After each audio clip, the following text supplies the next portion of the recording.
Hospital Porter's pride and dignity. Stop the New World Order. Welcome to Hapanwo TV. Well, I'm off on another journey. I'm actually heading for Wales, my old homeland. I'm going to Swansea and I'm going to speak at the Swansea UFO Network. I hope you'll accompany me. And this is where I recommend going, the Swansea UFO Network website, www.sufon.co.uk. As you can see here, I'm not going to read all this out, you can do that. But it was founded in 2015 by Stephen Emlyn, who you'll be meeting later. And it's very much an all-rounder type organisation, because it does educational work and outreach work in the form of conferences and evening events, and like the one you're going to be seeing, the one I'm going to go to, and I've been invited to speak there. But it also does field research. These guys go to locations, they interview witnesses, they gather data, they do scientific investigation, things like that. So in the Swansea area of South Wales and beyond. So yeah, it's really good to be going back there. They're a good group. I've spoken for them before, and I'm speaking again. I'm really pleased. So looking forward to this enormously. And as you can see here, this is my event. It's actually on their website. I sort of compacted this from 2 pages, but as you can see here, 30th July 2019, SETI and UFOs by Emlyn-Jones. SETI, the search for extraterrestrial intelligence, is a scientific project to find intelligent life beyond the Earth. So is ufology. Then why are the two so divided from each other? Now, if you've been following me for a long time, you'll know that I've actually done this talk before on more than one occasion. But don't switch off. Do watch this one, even if you've seen the ones I've done before, because there's some very important new information this time. I've had to update this talk quite considerably. So, yeah, bear with me. Keep watching. Okay, Ratcliffe Square again, the sexiest place in Oxford. This is a rather unusual journey I've got to do, because it's actually taken a very long time. To reach Swansea in West Wales is going to take a lot longer than it did the last time I went there. If you remember my last video, I'll put a link in the description box to that. Because what happened was I had to change, but I got on a coach, and if you remember, I changed at Bristol. So I headed west from Oxford to Bristol, and then headed west from Bristol to Swansea into South Wales. Now, if you look at a map while I'm talking about this, just open up your map, Google Maps or something, you'll understand why I'm a bit annoyed by this. The ticket I've got is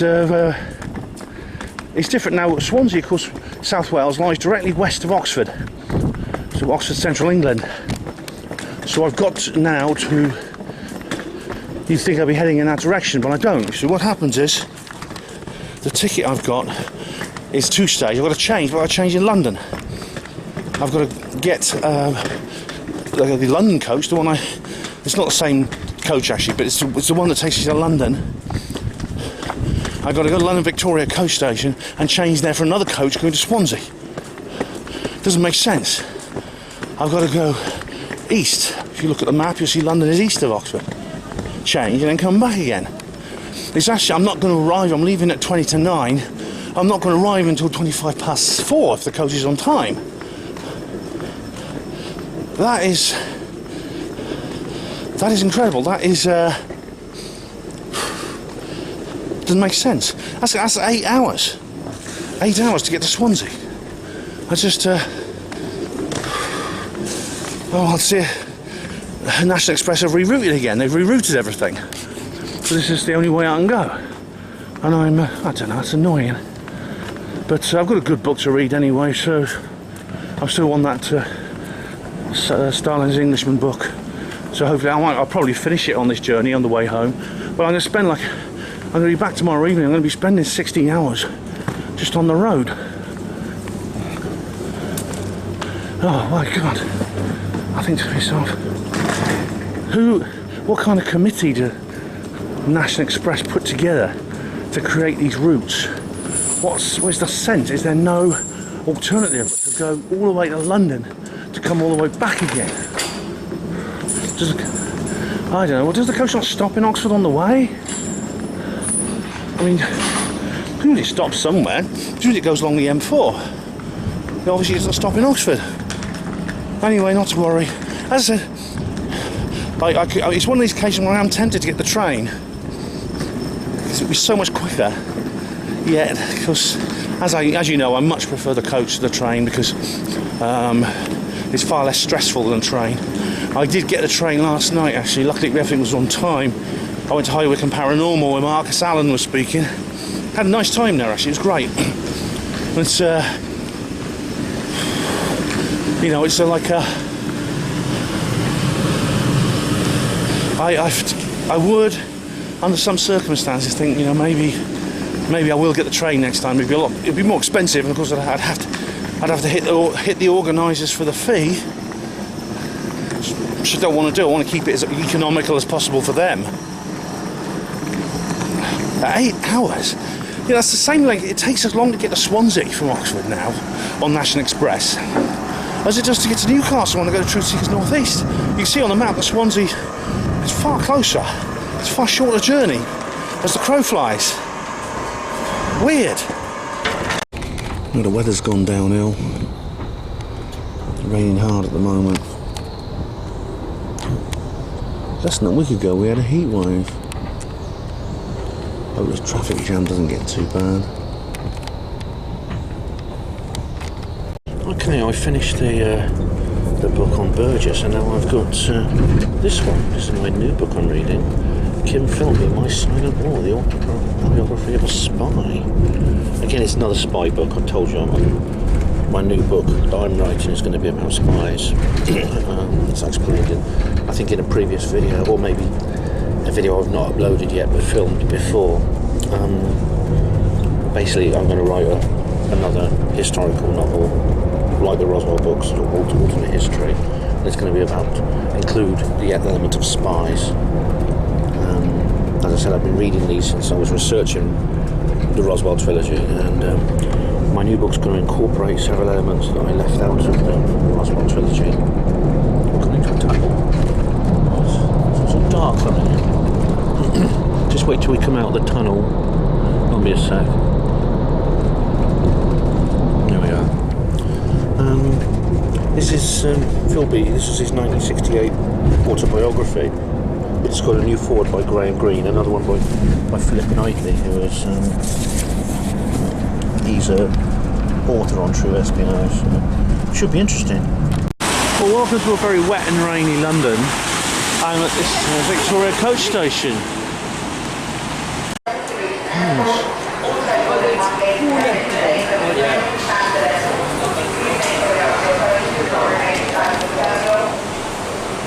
Well, this is Victoria Coach Station, which I think is the biggest coach station in the country, I think. I've not heard, or I've certainly not seen a bigger one. It's now about 11:30. I've completed my 2.5 hour journey eastwards, out of my way, and now hopefully I can got a little short wait here, then I can get on another coach that will take me west, which is the direction I want to go in. So I've got to get the 508 to Carmarthen, get off to Swansea. This here is a coach spotter's paradise. Although I sincerely hope that none of my viewers are actually sad enough to be coach spotters. But has anyone used Megabus before? Because I've heard people who use Megabus say it's pretty good. I've not actually. I've never been on Megabus, but some people say they're as good as National Express, cheaper. But they're not as convenient. There's only 2 megabuses a day leave Oxford for various places. I wanted to see if I could get a megabus to Newcastle, and it wasn't convenient.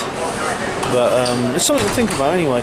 So I've got to wait a little while now here, and then I'll get on my second coach.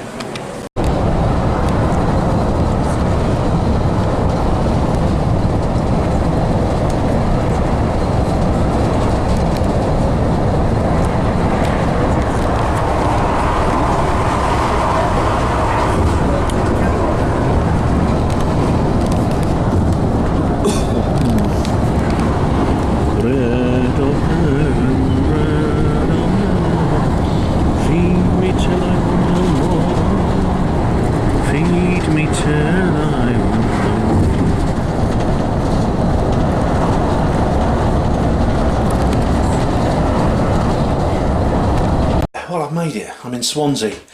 Emlyn's just dropped me off here at the hotel, and he's going to pick me up later. I'm just getting myself settled in. This is my hotel room. As you can see, it's like a single little room. got its little toilet here though. Come on, focus, that's it. It's not the best place I've stayed in, I've got to say. For example, it's got nice, well, it's got one advantage, it's got no shortage of tea and coffee. On Travelodge you never leave you all these bits, and there's a kettle there. The problem is, there's no plug there. The nearest kettle plug is here. So I had to like hold the kettle like this and sort of half burn my fingers to get it to boil. Now this hotel is right by the sea in Swansea, and I was driving down with Emily. He says, you never know, Ben, you might get yourself a sea view. Well, this is my view. As you can see here, this is the window, and it's frosted, so I don't know if there's a bottom, I don't know. Maybe there's ladies' showers behind it, that'd be nice. Anyway, you can open it, let's have a look. And here is the view.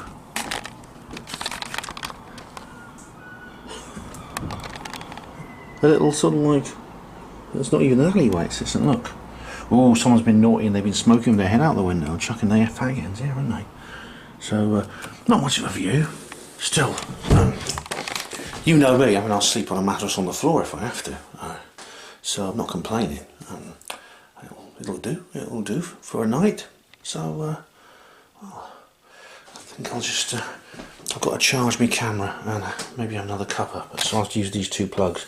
I'll find a way to do it. There is a TV here, just a little one, a small one like that, but that's alright. Right, good evening everybody. Hello, welcome to the July meeting of SUFON. Before we start, I'll just be discussing where it's going to be at the moment. The details will be on the website, subject to weather obviously, but we've got a couple of ideas in mind. So, August, yeah, it's been a long month. The other thing I want to mention, you may notice Emlyn has got his brand new SUFON shirt on, his polo shirt, which he's going to walk up the catwalk on now. Is that the best walk you got? Come on. He was going to put his high heels on, but it's like... Anyway, if you want one, they're probably in black or white. They do small, medium, large, extra large. They work out 10 quid a piece, which isn't too bad. See Emlyn in the break and put an order in and pay for it this month, and you should have it next month. Okay. We're also going to get t-shirts. We're also going to get t-shirts and baseball hats and hoodies so you can go Robin with a hoodie. Okay. Anyway, tonight I have the pleasure to introduce to you our guest speaker for the evening, and that's Mr. Ben Emlyn-Jones. Now, Ben's visited us on, I think, 3 separate previous occasions. A little bit about Ben. Ben was born in Aberystwyth, is that right? Aberystwyth, and he was brought up in the Lampeter area before moving to Oxford, where up to about 7 years ago he'd spent 22 well-respected years employed as a hospital porter at John Radcliffe Hospital in Oxfordshire. Now, Ben became interested in UFOs and various other conspiracy theories in the late 1990s. He started his website blog, which is Hospital Porters Against the New World Order, in 2006, and it has many, many visitors every day. He regularly attends and delivers talks and discussions all over Britain on a wide range of subjects. For instance, now on Ben's first visit to us, he discussed energy, politics and UFOs. And on his second, it was the history of exopolitics. And his third, he discussed the Nottinghamshire Roswell. Now, his talk this evening is entitled SETI and UFOs. Now, SETI, for those of you who don't know, I probably teaching my granny to suck eggs here, but it's the Search for Extraterrestrial Intelligence. And the SETI Institute it's a research organisation whose mission is to explore, understand and explain the origin and nature of life in the universe, and applying that knowledge for the benefit of future generations. Now, it basically consists of 3 primary centres. You've got the Carl Sagan Centre, my lookalike, he's dead now, poor chap, and that studies life in the universe. You've got the Centre of Education, which studies astronomy and space science, and lastly the Centre for Public Outreach, which produces radio shows and SETI talks. Anyway, I'm sure, as always the case, Ben's talk this evening will be extremely interesting and will no doubt promote a lot of further discussion after the second half. Now, as always, he's travelled a good distance to be with us today. So without further ado, please give a warm SUFON welcome to Mr. Ben Emlyn-Jones. Thank you.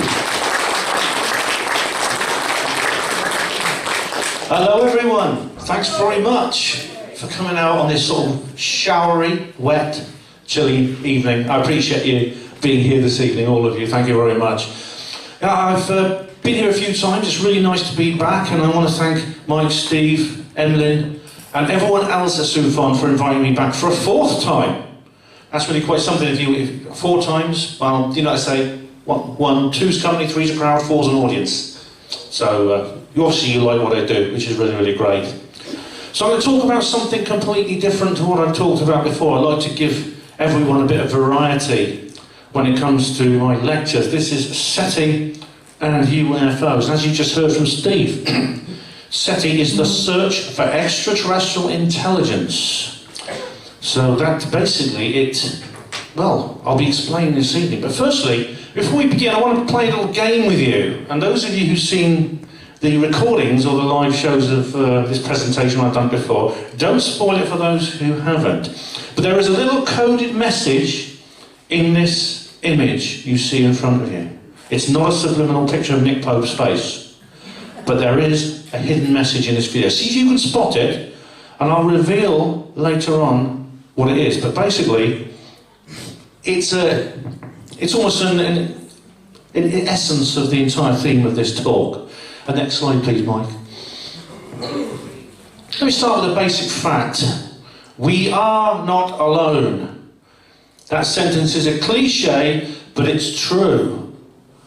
Now, what I mean by that is, it is statistically impossible. It is physically possible that we are alone in this universe, but statistically it is beyond common sense. Statistically, it's like claiming that it's common sense to say you can win the national lottery 10 weeks in a row. I'll just show you what I mean. Mike, the first video, please. This is just an illustration of how big the universe is. You see here, this is the Himalayas, the tallest mountains in the world. It is so much, and then it pulls out and you can see Tibet and the whole planet Earth. The whole planet Earth, we live on the planet Earth, don't we? It seems like a big place. It's an amazing video, this is. It attempts, I think, to explain the inexplicable. Because the universe is bigger than we can possibly imagine. Not just than we do imagine, than we can imagine. And as JBS Haldane says, it's stranger than we can imagine too. That's that pale blue dot, as Carl Sagan called it. If you fly across that in a plane, it seems like a long way. If you take a ship, it seems even longer. These are the artificial satellites that have been put up there. There may be more. I'm not going to go into the secret space program this evening, but just assume for argument's sake that there's no secret space program, and that's your satellites.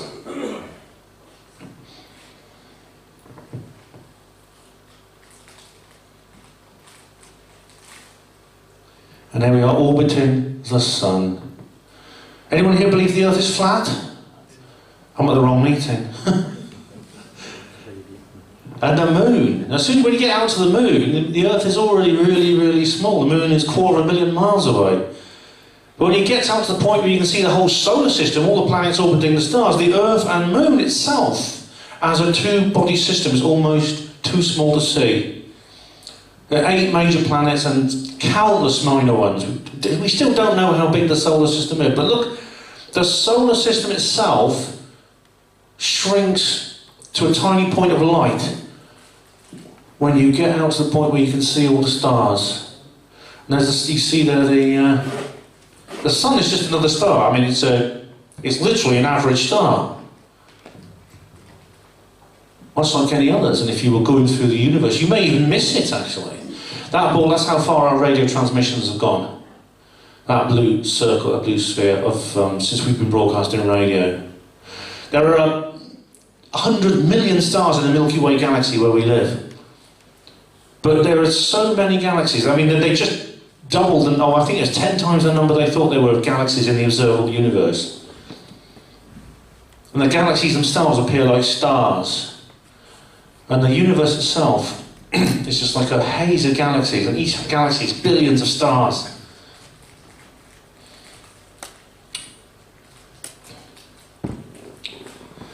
The universe, the whole visible universe, a sphere of space, 49 billion light years across. But even that is not the entire universe. That's just what we can see. There's lots beyond that. It may well be infinite. It probably is. And that's the cosmic horizon with the expansion of space. It goes to 49 billion light years. But then there's also parallel universes, and there may well be an infinite number of them. So whenever anyone says to you, oh, we're all alone in the universe, it's just us and this big waste of space, you can show them this. Show them this and you can realise how ridiculous that is. Next slide, please, Mike. Right, the SETI, the search for extraterrestrial intelligence, SETI. Not to be completely confused with the C-SETI, that's the thing set up by Dr. Stephen Greer. The SETI is not so much a single organisation or a single scientific project, it's a movement of people. It's a movement, a scientific movement involving lots of different individuals and organisations. But it is basically the quest to find other intelligences, non-human intelligences in the universe. And I believe that its likelihood of success is 100%. It is certain they're going to find success. It's certain they're going to achieve their goal. The question is when. It's only a matter of time. It's when, not if. Now, next slide, please, Mike. Now, there's a little bit of a conundrum when it comes to SETI, and I'll be going into more details later. But the methods used by SETI are, well, I'll describe the methods more in more detail, but their premise is that the universe is teeming with life. I'll explain to you in a little while how they calculate the number of aliens there are in the universe, and how many there are. There's a huge number. They agree with me about what I just showed you in that film. The universe is huge, it's complex, and so there must be billions of aliens out there. Now, this is the problem we have, right? Because I'm a ufologist. Most people in this room, I'm sure, are ufologists, and we're interested in UFOs. Now, the SETI, the people involved in SETI, have a very low opinion of us. And it's a very, very strange thing. It seems to be virtually one-sided. I mean, not completely. I mean, I know there are several people in the UFO exopolitics world who now are highly critical of SETI, and I'll be discussing their points in a little while. But most of the scorn and disdain and hostility is one way. The people in SETI, without exception, have a very low opinion of ufology. I'm talking about people like Carl Sagan, Seth Shostak, Jill Tarter, Ken Clark, all the big names of ufology going back to Frank Drake. They say, they look at UFOs and they shrug their shoulders and go, no evidence, it's nonsense.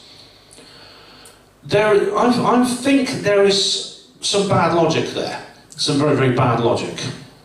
And this needs to be addressed. They are saying that the universe is teeming with life.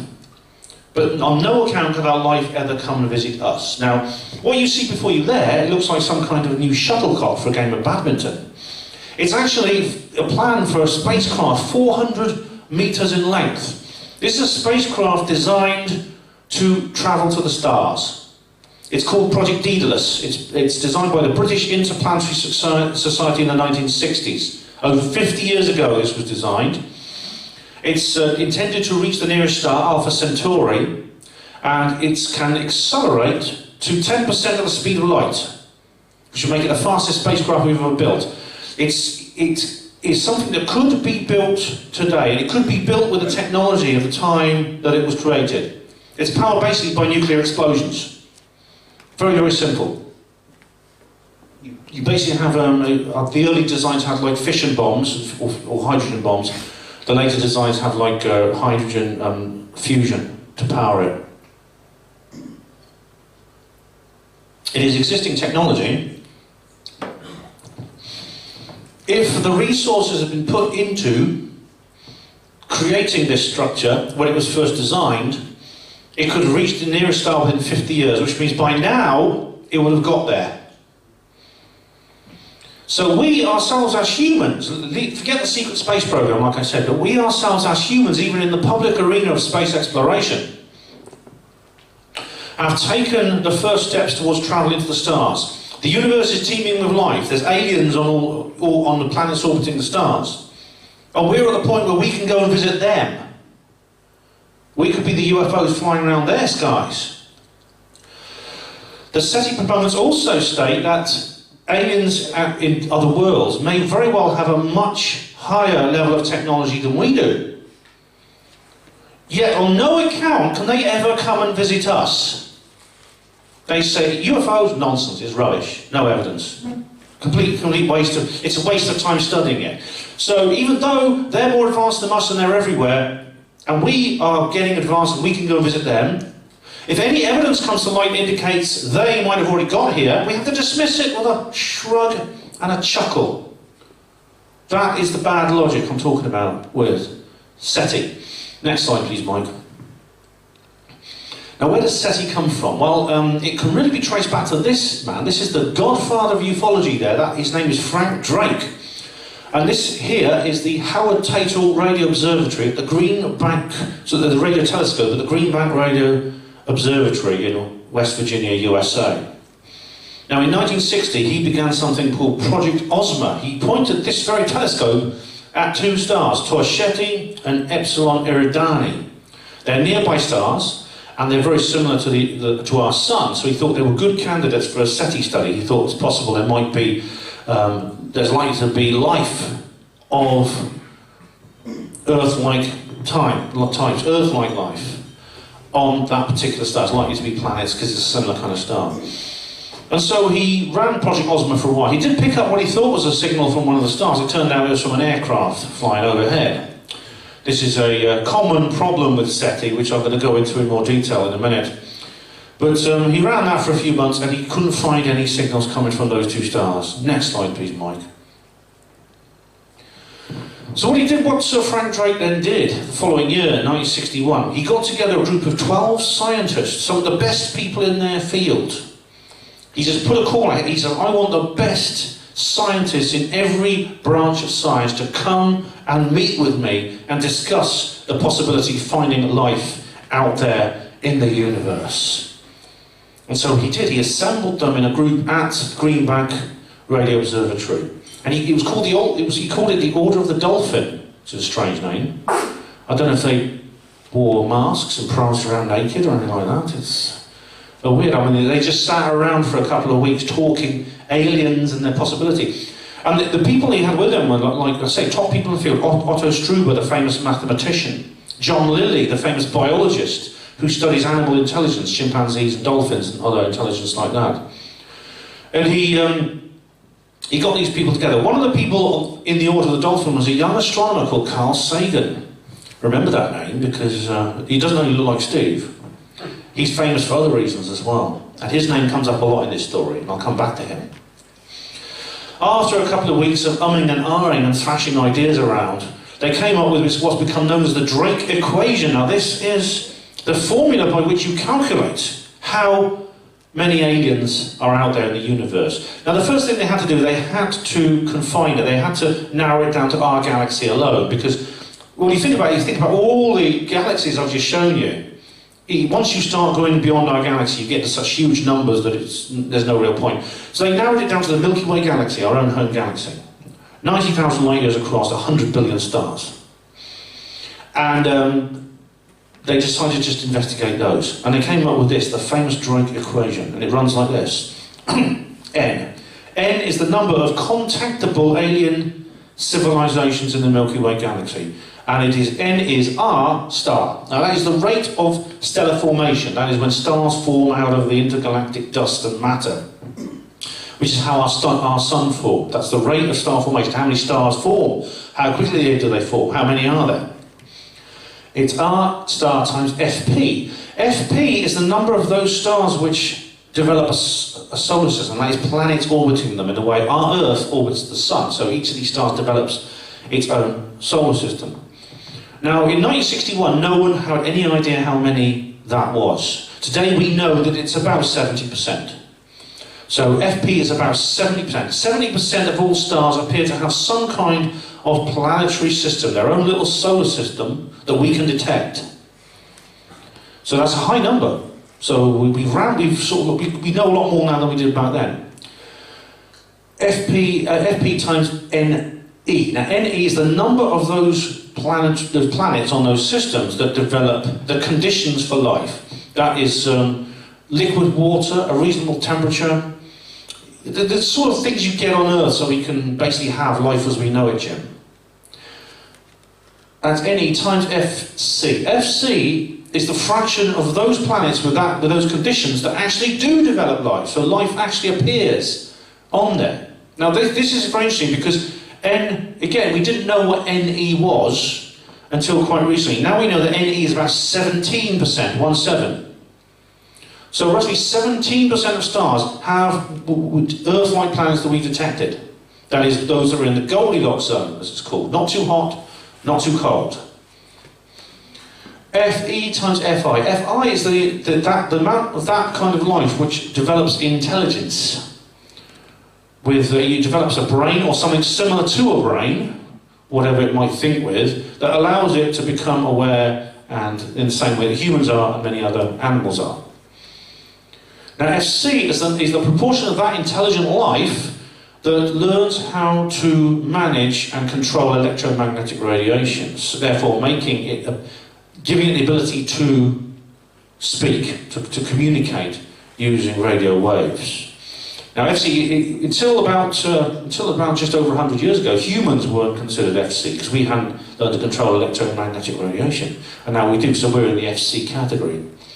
And L is the length of time those civilizations exist before they either die out or their star turns into a supernova or a black hole, or they kill each other in warfare, or all kinds of things that limit the amount of time that kind of creature can exist. When you calculate once you know all that, you calculate all out, you have the number of civilizations in the galaxy. That's the Drake equation. However, I think there should be an extra factor to this equation that Drake and his team didn't include, and that is FM. I'll explain what FM is later.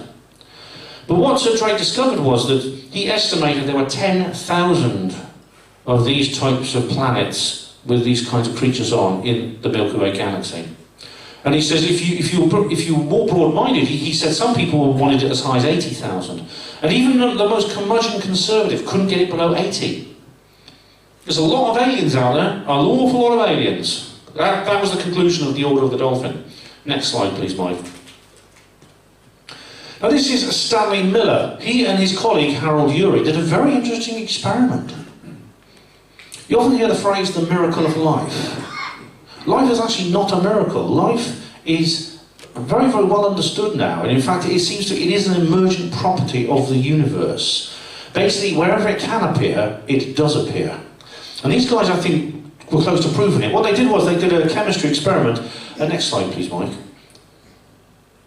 This is a model of their experiment, a little diagram here. They had a completely closed, airtight system here, which they filled with several substances. There was water, ammonia, methane, and a couple of other things, which they put together, and hydrogen. And they put these things together in this system here. They heated it up with our Bunsen burner there, and it began circulating in the form of steam and this mixture. Now, the chamber on the left there contains an electric spark. That is a form of artificial lightning, because it's often thought that lightning played a very important role in the formation of life on Earth. Now, what they wanted to see what happened, because this essentially is a model of the environment on Earth before life began. And they wanted to see what would happen if they kind of run it around it again. Would the same thing happen? Will we get life again? It turns out the answer does seem to be yes. Now, they didn't run it they started in 1952 and they ran it for a few years. They'd been good to run it longer, but they basically couldn't. But by the end of the experiment, they found all kinds of strange things. They found carbohydrates had formed, amino acids, which are known as the building blocks of life. These form proteins. And there were hints at more complex organisms, more complex formations of chemicals and molecules that might resemble DNA. So the point is that life can be created almost effortlessly out of the simplest of processes. And once it's created, it never lets go. Once you have life, once life emerges, it evolves, it develops, it mutates, it never lets go. It always adapts to its surroundings. Whatever you throw at it, it continues to evolve and adapt. There's life on the bottom of the oceans. There's life in the volcanic vents where it's like very hot water, boiling water comes out of the earth. There's life there. There's life in coal mines, a mile underground. And once you're there, like I say, it never lets go. So that's it. That means that if we find life in places in the universe, we should expect to see it. It shouldn't be a surprise that we find it. What's more, Professor Chandravikrama Singh and Fred Hoyle, who was a famous physicist, they came up with the idea of panspermia. This literally means seeds everywhere. And I actually saw a lecture by Professor Chandra. It was very interesting. And he talks about the evidence for this. The evidence that, in fact, space itself is full of life. It's not this dead, cold, empty vacuum. It is full of life. It's like a rainforest up there. And wherever you go in space, the life actually lands on the planets and it sprouts there. It's almost like seeds blowing in the wind. Next slide, please, Mike. This man is Carl Sagan. Does he look like Steve? Yeah. He does a bit, doesn't he? No. He does slightly. Now, Carl Sagan is a very, very important figure in this story. He's one of the greatest popularisers of this particular concept. And what's more, he kind of kept two sets of books. And I'll explain what I mean. In 1966, Carl Sagan wrote a book called Life in the Universe, which galvanised the public imagination. It popularised the idea of SETI. It's just a few years after the Order of the Dolphin. He was one of the members of the committee selected by Professor Frank Drake to work out the Drake equation. And this book really took the world by storm. He became a kind of pop scientist. I mean, there's lots of pop scientists nowadays. Some are better than others. People like David Attenborough and Richard Dawkins and Professor Brian Cox. I won't go there. But this guy is. What's interesting about this guy is he made some statements about UFOs which I think are suspicious, and I'll come on to that in a minute. Next slide, please, Mike. I don't know, are we there already? No, we're not there yet. No. So I was trying to remember the order of these things. This is a film called Contact. Now, Carl Sagan wrote several non-fiction books, Demon Haunted World, but he wrote one work of fiction, which is actually very good. Now, I've not read the book, but I've watched the film. He wrote the book in 1987 called Contact, and it was made into a film by Robert Zemeckis, produced by Carl Sagan's wife, or widow, because he died by then, Anne Dryan. And it stars Jodie Foster and Matthew McConaughey. Now, Jodie Foster there is an astronomer called Ellie Arroway. Now, she is a SETI proponent, and she, it actually misrepresents SETI, because in the film, how many of you have seen this film? It's quite a well-known film. In the film, she's portrayed as a kind of maverick, who's obsessed with an idea or a field of research that is regarded by most scientists as silly and frivolous. As one scientist, one of her peers says to her, "Your career will be over before it's began if you persist with this nonsense." But the truth of the matter is, SETI is not fringe and crazy in London. It's ufology is like that for these people, but it's very, very well accepted. SETI. It's taken very seriously by the scientific community. It receives a lot of funding from state and private donors. So that was a misrepresentation of the SETI movement in the film. But apart from that, it's a very good film. She picks up a signal from another world. What happens after that is very, very interesting. The way, the effect it has on the world and things like that. So do watch this if you can. Next slide, please, Mike. Now, this is one of the tools used by SETI. As I said, it's very, very mainstream. And this is the Carl G. Jansky Very Large Array, New Mexico, USA. There are 27 of these huge antennas. They're 83 feet high, every single one. And you actually saw it on the slide before, because the slide before was the poster for the film, which was photographed there. And some of the film is set there, actually, because the character actually uses those telescopes in her quest to find aliens. And in fact, she's going to be shut down and kicked out before, just then she finds the signal, you know what I mean? So that is one of the tools they use. Now this is extreme, this could pick up a mobile phone signal on Jupiter, it's very sensitive. Next slide please, Mike. Now people often say, well, I said to you, success is guaranteed. SETI will succeed in detecting an alien signal. Well, I think it's quite likely that it already has. I think the signal has already been detected. It's been picked up. Well, the thing is, it's sitting around on some magnetic disk in some laboratory, on some database like this. This is one of the databases that SETI uses, this huge computer console bank, huge computer memory bank, processors and hard drives and things like that in there. Now, I believe it's already on there, they're just waiting for it to be processed, because there's a huge, massive amount of data that has to be worked through. Huge amount of data. Because you're talking about the entire celestial sphere. Signals coming in on every wavelength, every frequency, every amplitude. Picked up by these this network of radio telescopes around the world. Like the Carl-Jansky Very Large Array, and these others. And appearing, and being put onto these disks to be processed. It's a huge task. And it's like listening for a whisper in a hurricane, but it's actually worse than that. It's like listening for a whisper in a hurricane while you're standing in a rock concert venue. Because the Earth itself is a huge emitter of electromagnetic noise. Indeed, that's a problem that comes up again and again and again. I mentioned Project Ozma. Frank Drake picked up a signal from a passing aircraft and he thought it was coming from the star. So you have to have a computer system that can filter out the noise that Earth is making. That can filter all that out, and so it knows what's coming, what it's listening to is from farther afield. That's extraordinarily difficult. And indeed, I'm going to talk about an astronomer in a minute who fell foul of that very thing. So we're just waiting now for it all to be processed. Next slide, please, Mike. But you can help, you see. The SETI have come up with this amazing idea called SETI at Home. And what you do is, you basically volunteer to join the processing team by using your own computer. When your computer's on downtime, and it would normally be playing a screensaver or something like that, what you can do is you can run the SETI at Home application. They send you a block of encrypted radio data, which your computer then processes and sends it back to SETI. In doing so, they hope to clear the backlog. They hope to clear the backlog of all this stuff that they've actually gathered. Next slide, please, Mike. Now, I mentioned before there are a large number of planets that we already know exist, and there are a huge number. I'm just going to check the time. Take a break soon. But there are a huge number of these planets. These are just a handful of them. Now, these are exoplanets. They don't orbit the sun, they orbit other stars. And you can see they're quite big. There's the Earth. Now, which one of these has the aliens on? It could be all of them or it could be none. But no one can say they're not there. And these all are potentially habitable, according to what we discovered. We know roughly their size, we know where they are, we know their temperatures because we know how close they are to their host star. And we also therefore know that they're likely to have conditions similar to Earth. And they have certain chemicals on them. We can actually see chemicals, the spectrographic analysis, just from the light that goes past them, the light they reflect, exactly what kind of chemicals they might have on them. Next slide, please, Mike.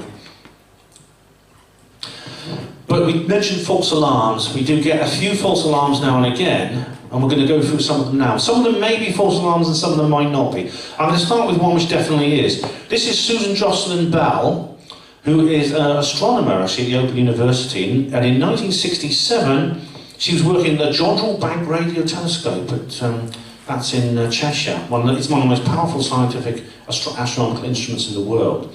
And it picked up a signal which she called LGM, Little Green Men. She seriously thought that it might be aliens from another star. And she said so quite openly. Next slide, please, Mike. This is what she actually picked up. It's called a pulsar, which is it's a rotating neutron star, a very dense star which is rotating and giving off like a lighthouse beam. And if the Earth is in the path of that beam, it picks up what looks like a pulsating signal. It's so regular that she thought it had to be intelligently generated. And so that's what... so she made a mistake, but she took it seriously, and people took it seriously enough. She knew that she could say that openly, and without losing a job. Now, if she started talking about UFOs, she'd be kicked out the door, but you can talk about SETI, that's absolutely fine. Astronomers take it seriously. Next slide, please, Mike. And 10 years later, on the 14th of August 1977, an astronomer called Larry Elner picked up what's become known as the WOW signal. Now, these numbers won't mean much to you unless you're familiar with radio astronomy, but this is a computer printout from a radio observatory. And Elner was so impressed with what he discovered that he wrote rings around the interesting bits and put wow there. What he'd done in the constellation of Sagittarius, what he picked up was what seemed to be an intelligently organised signal. That's never been repeated. No one knows exactly what it was, but it could be, and it's likely to be something that's intelligent. That's why he wrote wow. And what's interesting about this is it's on the hydrogen channel. Now the hydrogen channel is something that Frank Drake came up with at the meeting of the Order of the Dolphin. He said, well, what do we do? If we want to communicate with these aliens, we don't speak the same language, we don't know what they're going to say, we have no key to know in advance what they're going to say, or where to listen. So what frequency or what wavelength of radio electromagnetic radiation do we listen to? And he decided to use the frequency of hydrogen, which is the simplest and most abundant element in the universe, at its lowest energy level. And he said, if you're going to meet someone, you're going to go out to meet someone, you don't know, you haven't made arrangements beforehand, you have to guess where they're likely to be. This is what we're doing. So we chose the hydrogen channel as the most likely place that aliens would communicate. I think that's a mistake, because for the reasons I'll come to later, I think you can't anticipate that. It's hubris to actually assume that, but I'll come to that later. But this was on the hydrogen channel, which is one of the reasons it was so interesting. Next, Mike. Now this is the Lorimer burst. It was discovered by a team led by Duncan Lorimer, an astronomer at the University of West Virginia.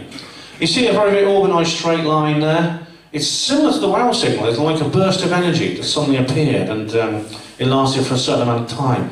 But they found it very interesting. Again, it appeared to be something, it didn't fit with any natural process we know of in the universe. And so he took a great interest in this. Now, unfortunately, it turned out that it's probably caused by the microwave oven in the observatory kitchen. You see, this is a problem that happens, and they're now working to try and eliminate that, but it's a bit embarrassing. That sort of thing does happen. That's what I mean about it being a rock concert venue. But as for the Lorimer burst is just one example of these kind of things. And what's more, not all of them can be explained so easily. Next slide, please, Mike. Now this is the Kepler Space Observatory. It's very, very interesting, very powerful tool for astronomers to use. It is in space. It's actually flying in space. It's orbiting the sun at a great distance from the Earth. It's good old-fashioned optical astronomy now, not radio astronomy. This is looking for light. And it's like a big telescope in space, and it can see much further than any telescope on Earth can. It doesn't have to stare through the atmosphere, all its pollution, all its interference. So the Kepler Space Observatory is a very good way of possibly finding aliens. And maybe it has. Because a few years it picked up a star. It came across a star about 12,000 light years away from us. It's called KIC 8462852. It's a catchy little name. But it's been nicknamed Tabby Star, after Dr. Tabitha Boyajian, who's the leader of the astronomical team that discovered it and wrote a paper about it. Now, Tabby Star is very unusual, because now stars do, the way you detect planets around a star is you wait for changes in the brightness of the star as some object comes between it and you, your gaze. It's similar to an eclipse. It's called an occlusion or a transit, just like a little mini eclipse. Now, if you get a decrease in brightness of a certain amount for a certain regular period, you know it's something orbiting that star in a regular period. Like the Earth orbits our Sun every 365 days. Now, what happened with Tabby stars, though, it's very, very different. You get like a very, very deep depression, a deep decrease in brightness, but it's irregular. And it's something that she expected to find on older stars, on newer stars, which had like dust and gas around that hadn't formed into planets. She couldn't work out what this was. She said it might be a cloud of comets or something like that. But she did a TED talk about it. I know you can see it on YouTube, it's a quarter-hour TED talk. And she says, very, very clearly, she says, one thing we must never do is think that it's aliens. We must leave that possibility to the last, because we must explore every other possibility than aliens. And I know what she's trying to do. It's pretty clear she's trying to distance herself from loonies like us. But maybe she can't. Next slide, please, Mike. This is an illustration of a Dyson sphere or a Dyson swarm. Now this is something that came up with a guy called Freeman Dyson. He said that if we wanted to see signs of intelligent life out there in the universe, we should look for various stars, look at them, and just see, it's possible that some of them might have signs of constructions around them in space. He hypothesized that a very, very intelligent super race from another planet, another universe, another galaxy, or another star, would be able to build gigantic megastructures in space, which would be orbiting the star. It's like, have you ever read a book called Ringworld? And if you read that, it's a science fiction novel which explores this very, very thing. Now, these would be used maybe for solar panels, or maybe as habitats for space stations, as habitats for the population, for the creatures to live in themselves, or for some other purpose. But he said it would be a sign of very, very high-level intelligence, what's known as a Type 4 civilization, or Type 5, I can't remember which one it is. Now, the thing is, the structure, the signature that Tabby star has revealed is exactly what we would expect, what Freeman Dyson told us to expect if there was a Dyson sphere around it. So has Tabitha Boyajian and her team actually discovered the first Dyson sphere? Now, it's been scanned, the SETI Institute has actually scanned the star, and they can't pick up any signals, but they've only done a preliminary scan. The point of the matter is that it may turn out that this is exactly what we're seeing now. And next slide, please, Mike. You want to see Tabby star, that's where it is. It's just there on the crux of Cygnus and Lyra, 12,000 light years away. You can see it through a small telescope or binoculars, if you know where to look. Next slide, please, Mike. This is the Mars meteor. Now, this is where we come back to panspermia. This is a lump of rock that came from Mars and landed on Earth. But it showed signs of having fossilized single-cell life on it. This was a big fuss was made about this. It was all over the news. Because it could be that life came from Mars. Well, you know, I suspect the NASA and the other space agencies know there's life on Mars. They know there's probably quite sophisticated life on Mars, and they're not saying anything. Next slide, please, Mike. Now, this here is Enceladus, which is a moon orbiting Saturn. Now, the funny thing is, the Cassini probe, before it crashed into Saturn, discovered something amazing. There's water underneath that. There's actually liquid water there, even though this is millions of miles away from the sun, where people only expect to see ice and rock. There's maybe through volcanic action or something else, something keeping liquid water underneath this icy surface, like a frozen pond. And life could be under there, which means the Goldilocks zone could be a lot bigger than we thought at first. Next slide, please, Mike. Right, now there's one little problem. You may have spotted. What is the big mistake or problem that SETI is making, apart from the UFO issues I'm going to come to? Well, it's an assumption. Well, they're just listening. They're doing nothing but listen. They got all these telescopes pointing at the sky, and they're listening. Listening for signals from another planet. Wouldn't it be ironic, would it be an awful irony if the aliens are doing exactly the same thing? They're just sitting there, listening. So it's like we're on the phone and we're both sitting there, no one's saying a word, waiting for the other one to speak first. So in November of 1974, the SETI Institute decided to say hello. And this is what they did. They sent this signal from the Arecibo Radio Observatory. This is in binary code, and this is designed to be picked up by aliens. It was actually transmitted towards a very small galaxy called M13. It's a mini galaxy that orbits the Milky Way. It's got about 100,000 stars in it, and this was transmitted directly towards M13.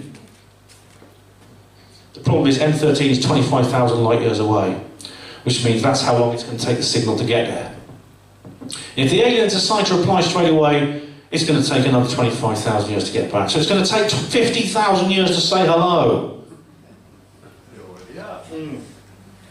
Well, yeah, I'll come to that in a minute. But this is the signal that was sent in binary code. Now, Again, we have to assume the aliens will be able to understand this. They've made it as comprehensive as possible and made a lot of assumptions about the aliens' train of thought. What you have at the top here is the key to the binary code system, the white bit at the top. The purple and green bits and the blue bits in the middle and the white bit vertical. That's the DNA molecule in a diagram and in a data printout in binary code. Now, this is the interesting bit. You see there a distinct human figure, a simple human figure in red, and on to the left of that is a gauge of how big we are, and to the right is a block that explains how many of us there are.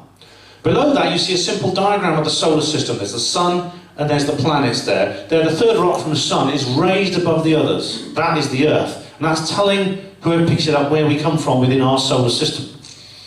At the bottom there's a model of the Arecibo Radio Observatory. So this was all done. They used this big, huge, you may have seen it, it appears in the Contact movie, this huge bowl-shaped disc in Puerto Rico, US Trust Territory. And they sent this. It took about 3 minutes to transmit. Well, we're going to have to wait a long time, like I said. But it was quite a tense moment. Frank Drake, you know, there was a lot of people cheering and clapping when it was done. Next slide, please, Mike. That's it, that's M13. Lovely place, that. It looks like a beautiful little spot there. But is there anyone there to hear us? Next slide, please, Mike. Now, SETI is very well funded. As if you watch the film Contact, like I said, it's a misrepresentation because the character Ellie Arroway, she is this dedicated solo loner who is committed to SETI when everyone else is laughing at her, and she has to struggle to get funding. This, in actual fact, SETI is very well funded through the state and through private individuals. And recently, the Breakthrough Listen program has begun, and it was organised and funded and paid for by the bald guy at the back there, Yuri Milner. Now, he's a Russian oligarch who was given billions and billions of dollars to this new SETI program called Breakthrough Listen. And it basically, this is why I think it's very likely we're going to see some success at some point, because they don't have to worry about money anymore. And of course, it's been very, very well funded. It's been very well publicised as well by various people, including, as you can see, Professor Stephen Hawking now, who's recently passed away. Well, maybe that's one of his doubles. I don't know if you saw the Rich Planet show about that. But whoever he is, he's supporting this. Richard Branson, other people are supporting this, and it's very, very well. It's a really mainstream thing. I don't think there's going to be problems with keeping it going. We'll see where it goes. Next slide, please, Mike. Now, this is what's the time now? Okay. I'll describe this briefly because there's a couple of things. We'll take a little break and we'll carry on with it. But basically, there's several deep space probes that we've sent out into the universe, and some of them have already left the solar system, particularly the Pioneer and Voyager probes. And this was attached to the Voyager probes, which are the most distant ones. And you actually have here, there's actually a record. It's like a record, like a golden disc. It's a record made of gold, just like the old records you used to have. And anyone younger than me won't know what I'm talking about. You remember records? Yes, anyone younger than me, can you imagine iTunes on a black plastic dinner plate? That's a record. Got it, kids? That's what it's actually the best and the most secure way of doing it. So they recorded all the sounds from planet Earth, including people saying hello in 50 different languages, messages from the Director General of the United Nations and from the US President and from the Soviet Premier and people like that, British Prime Minister, just saying hello to the aliens, and lots of sounds from planet Earth as well. There's also this disc here, the cover, which is put on. That's instructions in binary code, including the key to binary code, just like with the Arecibo message, which is intended to instruct the aliens how to build a record player, to play it on a gramophone. Again, hopefully they understand it. And Carl Sagan designed this, and Carl Sagan actually designed the Arecibo message as well. And his name's going to come up again. But till now, for now though, I think we need to have a little break. So we will come back to this subject very soon. In the meantime, there's some books for sale there. Those are the books of the Roswell trilogy that I've written, which are all about UFOs and crash retrievals and Area 51 and things like that, in fictional form. Do let me know if you want a copy. You may have got the other copies. There's a new one that's come out since I've last been here. Okay, so thank you very much, everyone. See you in a few minutes.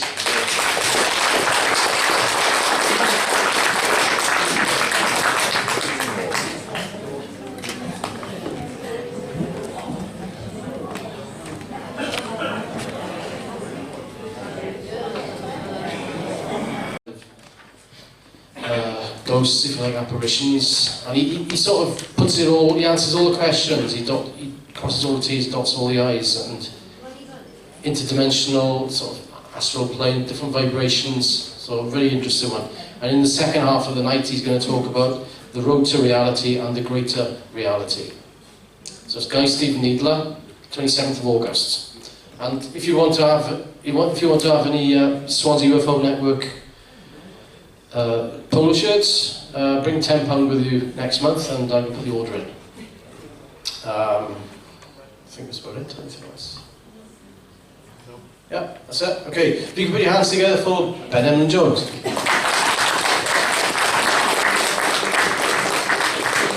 Thank you very much. Are you all refreshed? You've got yourself another glass, you've got your glasses and other things that you need. So let's continue. Let's continue with this talk about aliens, SETI and UFOs. And we've just been talking about the need to communicate with aliens, and there is a fundamental difficulty when it comes to dealing with aliens, and I think the difficulty is even bigger than a lot of the SETI scientists realise, because we're talking about communicating with beings without using language. This means you can't speak to them in any language we know of, you have to speak to them symbolically. Now, we do that on Earth up to a point. For example, if you go to airports, you'll find that there are certain symbols in signs, pictures, pictographs rather than words, because you have a lot of people in an airport speaking lots of different languages from all over the world. So, for example, a picture of a plate with a knife and fork beside it means a cafeteria, somewhere you can buy food. A picture of a wine glass means a bar. Things like that. You see that at airports. But you're dealing with your fellow humans. How do you communicate with beings that are not human? That's the difficult thing. And as you see here, this attempt by Carl Sagan, you see on the cover of the golden disc on the Voyager probes, is how he solved that problem, or tried to solve it. Next slide, please, Mike. And here's another image, also designed by Carl Sagan. This was for the Pioneer probes. We have here, this is what's known as the Pioneer plaque. So what you have here, it's similar to the Arecibo message in many ways. You have a key at the top, very top on the left, that is the hydrogen channel in pictorial form in terms of a diagram of molecules. There's two molecules with a single atom, single proton, a single electron, which is what hydrogen is. Now, as you see at the bottom here, there is the diagram of the solar system again, like the Arecibo message, and you can see here there's a line coming from the third planet with a picture there, a small picture, a graphic of the actual spacecraft itself, indicating an arrow. I hope they know what that means. And it's indicating that the craft came from that particular planet.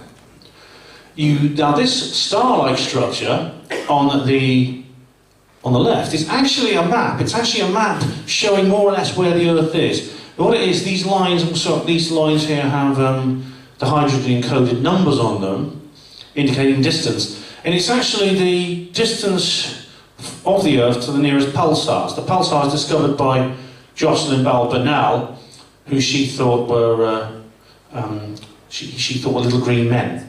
Susan Jocelyn Bell. And you have here, this is interesting here, you have here a picture of a large picture of the spacecraft and two human figures.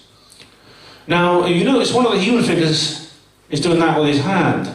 Now that is actually a universal sign of friendship and goodwill among humans. And this is literally everywhere in the world, wherever you go, it's the same in all cultures. You could go into the middle of the Amazon jungle and you could meet tribes that have never had any contact with the outside world. And you could hold your hand up like that and they would understand what that meant. But we're going slightly further afield here than the Amazon jungle. I mean, who knows how the aliens would interpret that gesture? I mean, wouldn't it be awful if this somehow was interpreted as kind of like, you know, as something really, it could be interpreted as some kind of aggressive symbol. And then when the spaceships land like Independence Day and they start blowing up our cities, We say, why are you doing this? Why are you doing this? And I said, well, look what you sent us. That is a slight exaggeration, but it illustrates the problem, doesn't it? That this sort of thing is actually quite risky. You don't know necessarily what you're going to say. So next slide, please, Mike. Now this is an interesting thing. This is called a Oumuamua. Now this is a Oumuamua is an actual interstellar object. It's the first interstellar object that ever entered the solar system, which has been universally accepted as such. It passed through the solar system a couple of years ago. It's now heading out into space again. It's passed the orbit of Saturn recently. Now, this was scanned. There was no radio, nothing radio-like coming from it, but it has changed course, and it shouldn't be doing that. It's not obeying the laws of orbital mechanics, Kepler's laws. It's moved onto a different course, and the astronomers are currently scratching their heads wondering how it's doing that. There's a guy called Abraham Loeb who's very bravely spoken out, and he says he thinks this is a spaceship. Now this image here is known as the turd picture for obvious reasons. The Oumuamua is it's about 3,000 feet long and about 300 feet across. So it's very long and thin. It's a cigar-shaped object. Now this is an artist's impression. No one knows what a Oumuamua looks like. No one's been close enough to know what it looks like. They know what shape it is by analysing its orbit, its rotation, and how it reflects the light.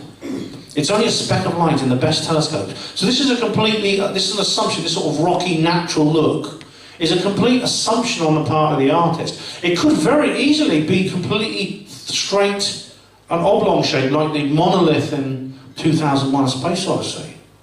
But it's heading out of the solar system. It's changing course though. I'm hoping it'll turn all the way around and come back. Then it'll be undeniable, won't it? Next slide please, Mike. Right, now we're going to play another little video here. Now this is interesting.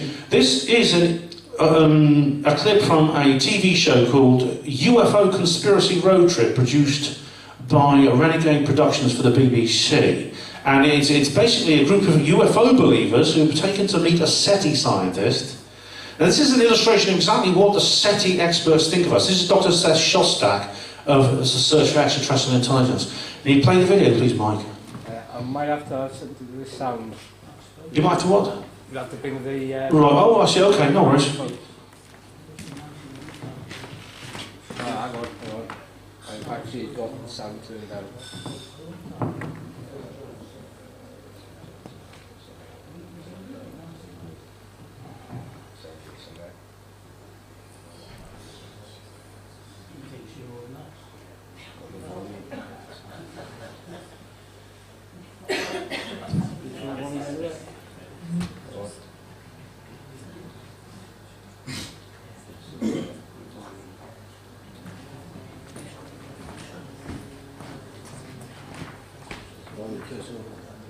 Yeah, no, it's on the laptop, it's on the down all day. There's like a volume button. There's no slide on the actual screen.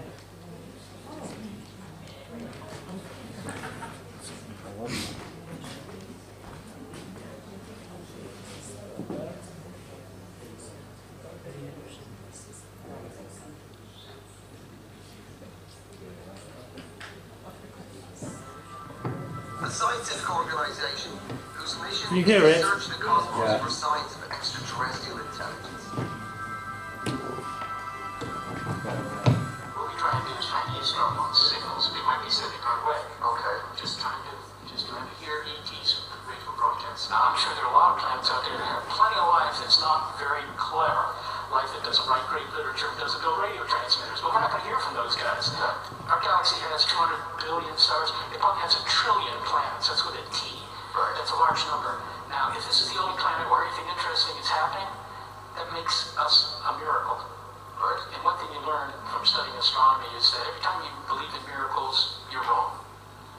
Like many scientists, Dr. Shostak thinks that alien life exists, but we just haven't seen it yet. So what does he think of Bridget's UFO encounter? I had a close encounter in central Los Angeles for a while, and it involved a 45-foot craft. But no pictures. I was in shock. I think he was also. You know, if I had a camera, I would still have someone ridicule me. Can I ask, what about the craft made you think it was extraterrestrial? It was nothing that I had seen before. It had no wings, it had no But you feelings. said that you would have seen something like that. Yeah, I've seen spaceships on TV. It's all children's TV channels now. Spaceships everywhere. I think that if there were compelling evidence, yes, you would have tens of thousands of academics eager away working on it. If the evidence is poor, they're not going to waste their time. That's the thing. And the fact that they're not doing that means that the evidence is poor. There's not a very good case for alien visitation. Dr. Shostak's views make complete sense to me. I wanted to ask the doctor, why do all these people like Bridget and Darren believe they've seen such extraordinary things? There's something about a conspiracy that I think is very empowering. If you, for example, think that we're being buzzed by alien spacecraft, and those pointy-headed, nerdy scientists down at the local university don't agree with you, you know something they don't know. Yes. And so there's something empowering It's about that. cachet. Yeah, I think that's understandable. Thanks. My God, wasn't that awful? That was there's a limit on how bad a TV program can be by accident. That's a serious conspiracy road trip UFO by the BBC. Now, you may have noticed during the discussion between Bridget, the UFO witness, who I know her actually, and I know that she's been completely misrepresented in that program. I warned her not to go on the show, actually. And Dr. Seth Shostak. You notice how the camera keeps cutting between different shots? That's editing. That is not the discussion that they actually had. That is a very carefully edited interaction. She's not necessarily replying to the things that he says, and vice versa. The whole point is to try and misrepresent the entire UFO issue. Renegade Pictures actually approached me and asked me if I wanted to take part in this series. It's actually a 3-part series. I can't remember which one they wanted me to be in. They said, Ben, do you want to come and be on this really wonderful new series? We're exploring these strange new things and we want honest people to come on. I declined. So, next slide please, Mike. I think maybe is it another video? What's this? Is this another video? Yeah, this is another video. I'm going to play you a video. It's very interesting. This is several clips of Carl Sagan on TV. So have a watch of this.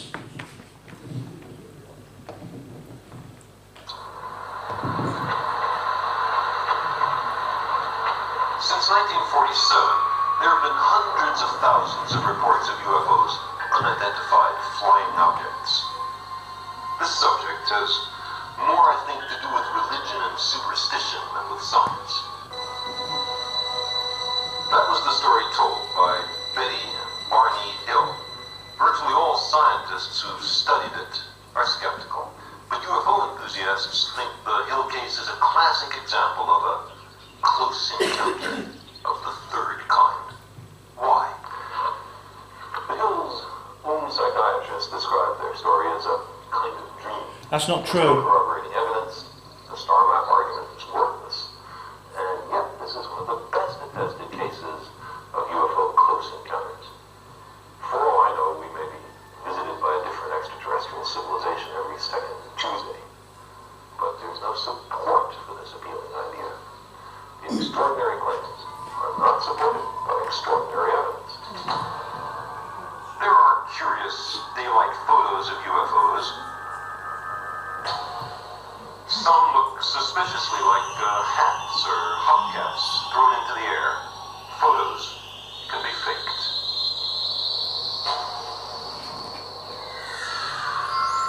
More common are unidentified lights at night. They're often aircraft. But if we can't identify a light, that doesn't make it a spaceship. Most reports of unidentified flying objects turn out to be something else, like a refracted image of a bright planet or the re-entry of an artificial satellite. Some are psychological aberrations, some are hoaxes. Never is there any compelling physical evidence, a detailed close-up photograph of a strange spacecraft or a small device of extraterrestrial manufacture, or a book written in alien hieroglyphics. Never. There are reports of such things, but never the things themselves. Since Cosmos was first released, interest in UFOs has persisted. It seems to me that there are fewer sightings of strange objects in the skies these days, and more stories about personal encounters with alleged extraterrestrials, like the account of Betty and Barney Hill that we dramatized. There are still people who claim to have been abducted by aliens, or even sexually abused, or even impregnated by them. Best-selling, purportedly serious books have been written about such claims. But the critical fact remains that all we have still is just anecdote. There are no close-up photographs, no artifacts, nothing that would convince a skeptic. All there are is stories. And stories just aren't good enough on a matter of this importance. I'm still waiting for hard evidence. There's not a single verified or checked out report which is at all connectable with the possibility of extraterrestrial life. If you would believe, as the flying saucer cultists would have us, that the majority of the saucer reports are due to visitations, then you have a very strange situation. That means several spaceships are coming to the Earth over interstellar distances every day, as if all the anthropologists in the world were to converge on one of the Andaman Islands in the Indian Ocean, because they just invented the fishnet there or something. That's three separate clips from Carl Sagan taken at different times in his life. The first one was from the TV series Cosmos, which apart from that is actually quite a good series. Then there was the Cosmos Update, which he made 10 years after that. He made that in the early 90s, 10 years after the original Cosmos series. And then the final clip where he's sitting next to the James Bond bad guy there was in his youth, when he, sometime in the 60s that would have been, or the 70s maybe. He never changed his position on the subject the whole time. It's not possible for someone of his obvious intelligence not to understand that what he's saying is false. What's more, as Bryce Zabel has discovered, Bryce Zabel actually wrote the TV series Dark Skies. There's a distinct reason to think that Carl Sagan was approached by the government and told to take this line about UFOs. He was persuaded somehow. In the TV series Dark Skies, there's a fictionalisation. Similar to my own books, Bryce Zabel fictionalised a real-life possible scenario, and it appears that Sagan was told the truth about UFOs and told that the necessity for covering it up for the stability of society, which I'll come on to in a minute. But Sagan he must know that what he's saying is false. Apparently he was originally, before he became famous, quite keen on UFOs. When he became famous and was on TV all the time, that's when his line changed. And it changed very suddenly, and it changed very radically. Next slide, please, Mike. And here he is, Mr. SETI himself. This is the man who says, he's the loudest voice of all in all history, who said, the universe is teeming with life. It's everywhere. Everywhere except here, where the only life is human. There's some kind of wall built, it's almost like there's a wall built around the Earth through which only humans can live on Earth. And everything else around us, with all the other life forms that he's desperately trying to communicate with radio transmissions, is somehow separated from us. Even as I say, they themselves may be more scientifically advanced, and we ourselves are developing spacecraft, which means we could go and visit them. The contradiction, the double think, as George Orwell would call it, within this man's mind, can't be accidental. He has to know something of the truth, and he has to be lying, in my opinion.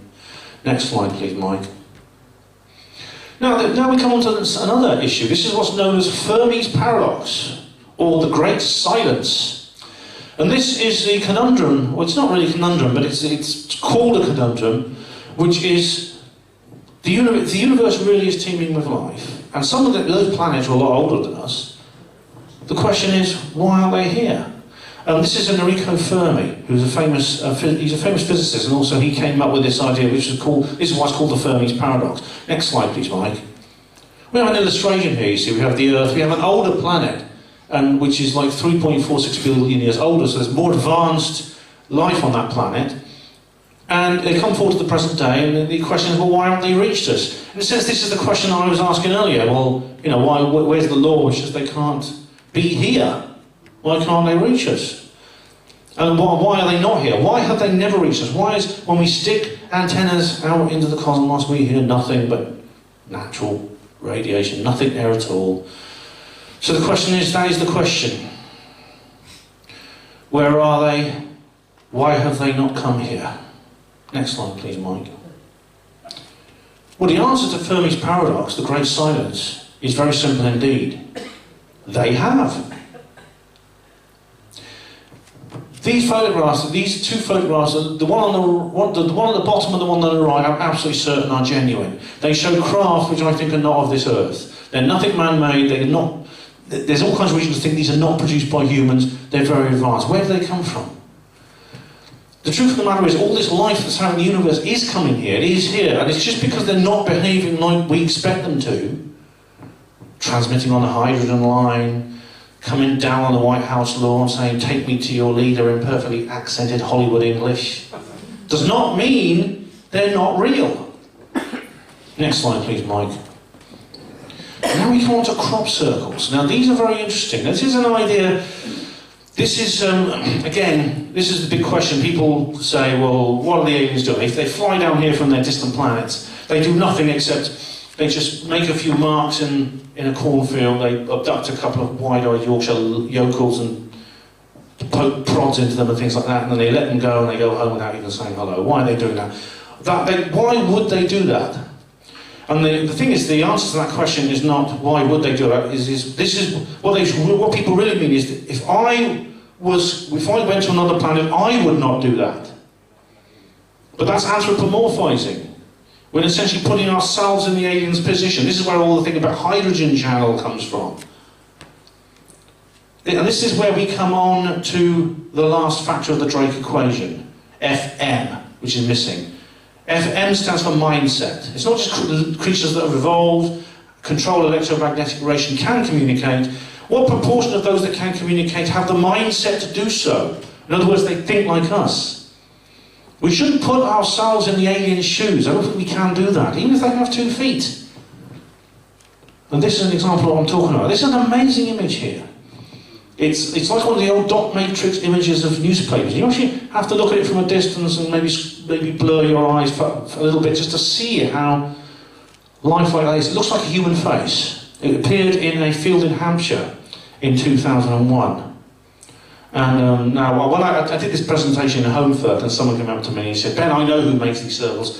It's all right, Ben, these were made by people, I know them." And I said, "Well, how do you know?" "Oh, they told me." And I said, "Right, well, couldn't they prove that they've confessed they did it?" "Oh, but they can't ever admit it, because then they'd be arrested by the police." And I said, "Well, how do you know they did it?"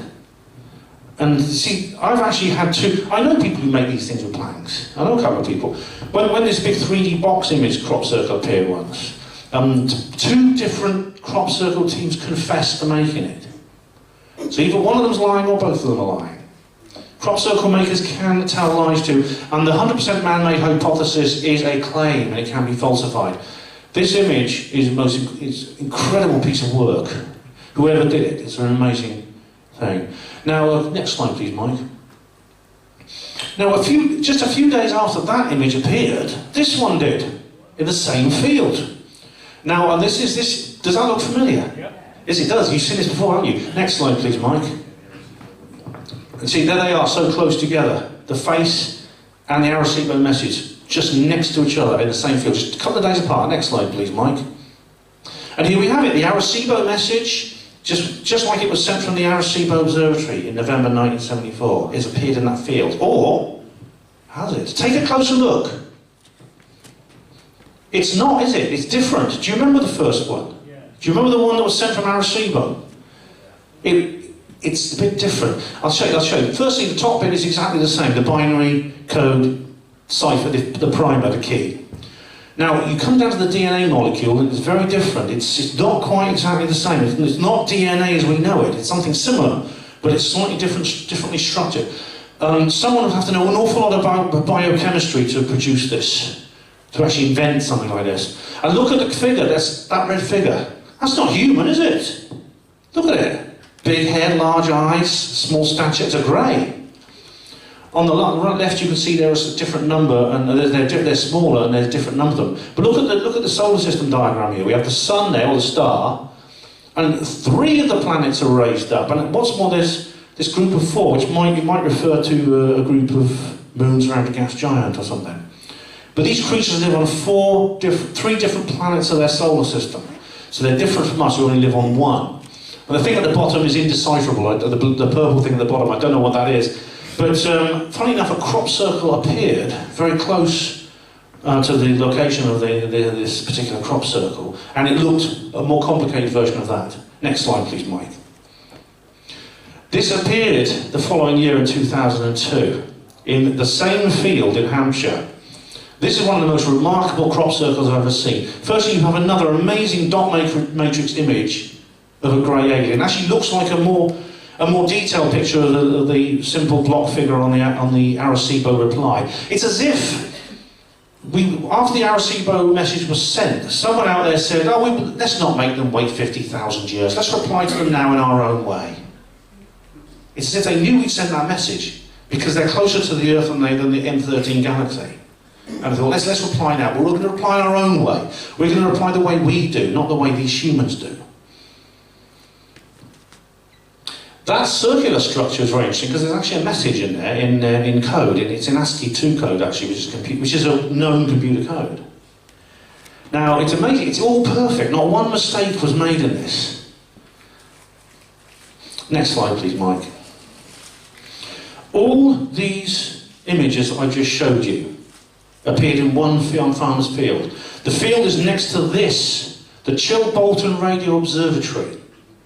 This particular radio observatory has been a key node in the SETI network and has been used to listen for creatures from other planets. And maybe, as I said, the aliens may well want to communicate with us when we make transmissions out into the universe, but they may not want to communicate the way we expect them to or want them to. They may want to communicate in their way.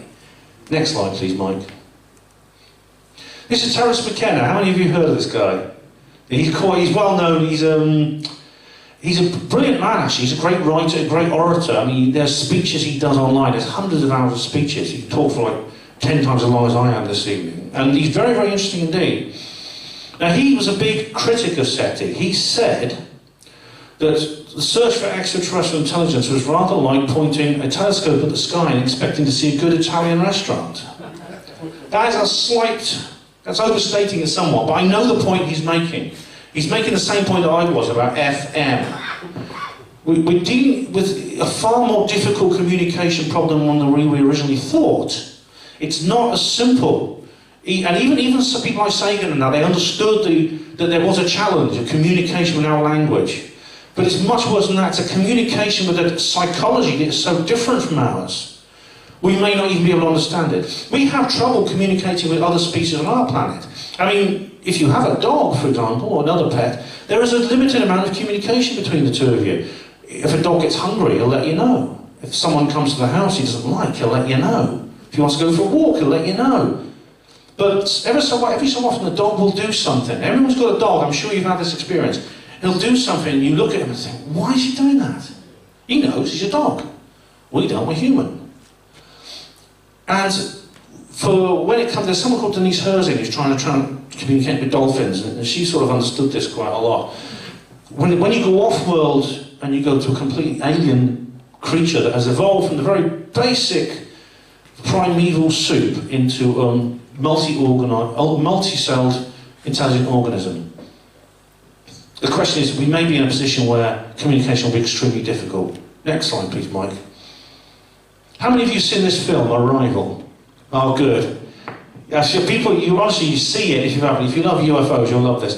This is an alien invasion movie, but it's a very good one. Alien invasion movies vary a lot in technical quality and intellectual content. This one scores very high on both axes. It's probably the best alien invasion movie I've ever seen. It is about where these spaceships come down to Earth from another world, and there's lots of panic and no one knows what to do. And they send a linguist in to try and communicate with them. And just deciphering their language is just so difficult. Just working out what they mean. It's just really, really tricky, and the people who made this film understand the point I'm making here. And indeed, we've seen this. People who have had encounters with UFOs and aliens, people who are contactees and abductees, they've reported this. They've reported that they have telepathic communication with these creatures. But even so, there is misunderstanding. A lot is lost in translation. Next slide, please, Mike. So, anyone spot the hidden message? Yeah, it's pointing the wrong way. It's what it is. This is actually a photograph of the Carl-G-Jansky Very Large Array, which I showed you earlier, taken at sunset. And these telescopes are pointing dutifully up into the heavens, waiting for a call, waiting for some kind of communication from someone out there. But the someone is already here. Look, there's a flying saucer right behind them. It's on our planet. It's just hovering above the observatory, and they're ignoring it. The antennae are all pointing the other way. And that is a portrait of this conundrum that I'm talking about this evening. This division between ufology and the search for extraterrestrial intelligence. Next slide, please, Mike. Right, this is the bit you've all been waiting for. Conspiracy, alien cover-up exposed. Is there some kind of conspiracy here? Is there some kind of government intervention to cover this up? And indeed, maybe we have had signals from space and the government aren't telling us about it. Maybe they're keeping it secret. Maybe SETI is being suppressed in the same way that things like Roswell are being suppressed.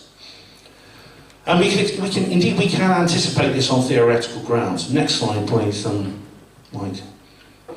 Now, this is basically the point that Steve Bassett is making. He makes it in a different kind of way. What he says here in this article.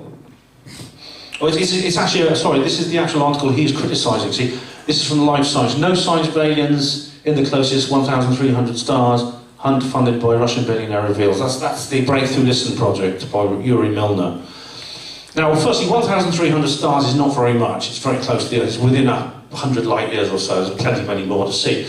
But Steve Bassett has written an article. Do you know Steve Bassett of the Paradigm Research Group? He's good. He'd be a good speaker here. He's a good guy. He has said basically that the whole SETI project was designed to divert people's attention away from UFOs, specifically by the government. That's what he calls the truth embargo. It had a lot of funding, and a lot of attention, a lot of media coverage. Carl Sagan promoting it, knowing full well there are UFOs. And Stan Friedman, the great Stanton T. Friedman, who's just passed away, he said SETI stood for silly effort to investigate. Next slide, please, Mike. This is a symbol of the Brookings Institute. This is what I mean why we can anticipate a cover-up on theoretical grounds. Because this organisation in 1959, just after NASA had been created, released a document advising NASA on how to handle the discovery of intelligent extraterrestrial life. This document referred to not only extant life, that is, living creatures found in space, but the remains of past civilizations. And what Brookings did, it didn't specifically mention a cover-up, it didn't specifically say there should be a cover-up, but it really did hint that that would be necessary in as many words. Reading between the lines, it says effectively, the revelation of extraterrestrial life, the revelation that we're not alone, that we're not this little oasis of life in an infinite cosmic desert, that would have a massive impact on the government, the church, science, society in general. It may be an idea not to shout it from the rooftops. So there is every reason to suppose that the government would be interested in a cover-up of just the presence of extraterrestrial life. Next slide, please, Mike. And that is a good example of what we're talking about, the face on Mars. I believe it is an artifact of an extraterrestrial civilization.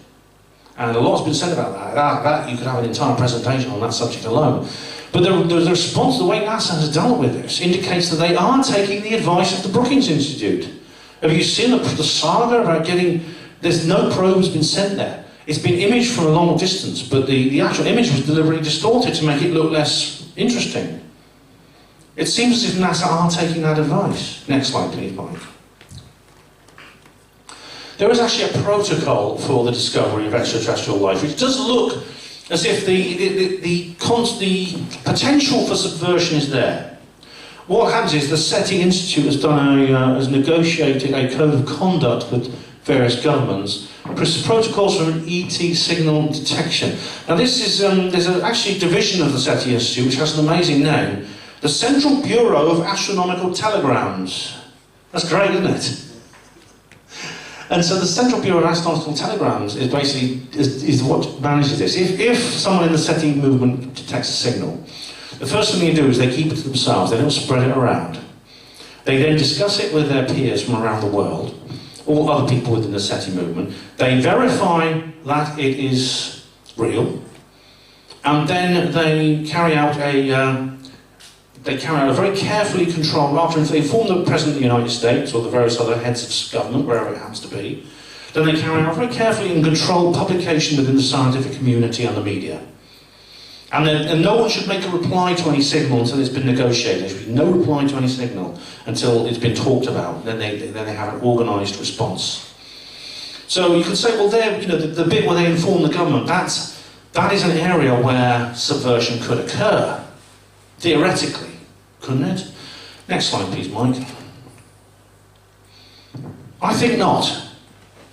Now, of course, you may say, well, come on, they've covered up alien life, they've covered up Roswell, haven't they? They've covered up the Nottinghamshire Roswell. They've covered up other things.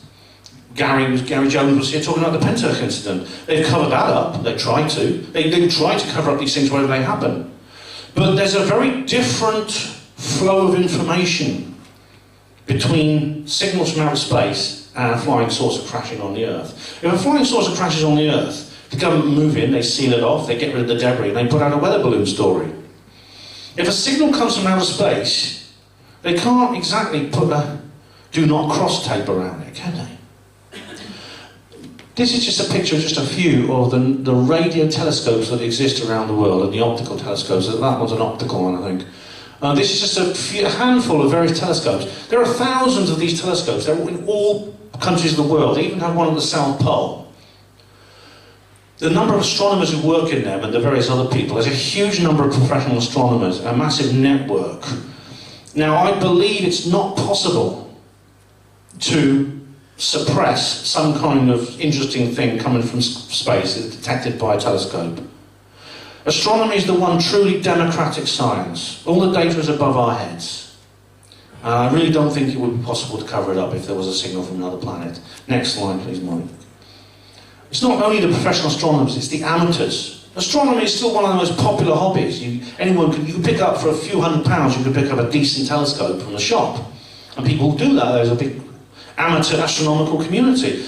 And indeed, they can now get online and have access to much bigger telescopes now. So, indeed, I think Oumuamua was discovered that way.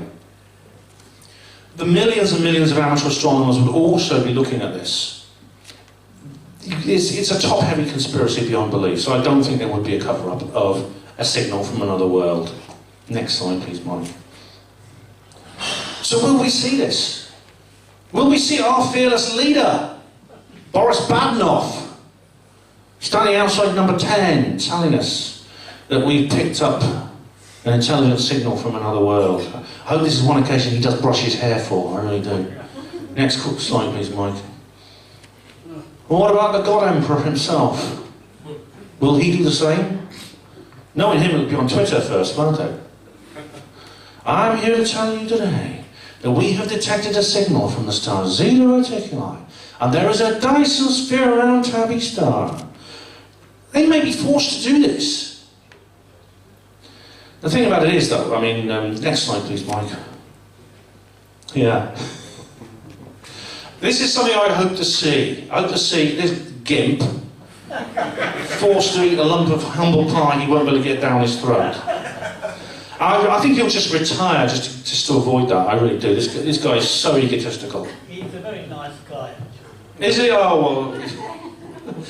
from what I've seen of him, I've never met him, but I can't agree from what I've seen of him. No, it's his brother. Oh, right. I'm not going to take it back, sorry. Next slide, please, Mike. So, you may think, well, is it a distraction? It's just it's a distraction from what we're doing.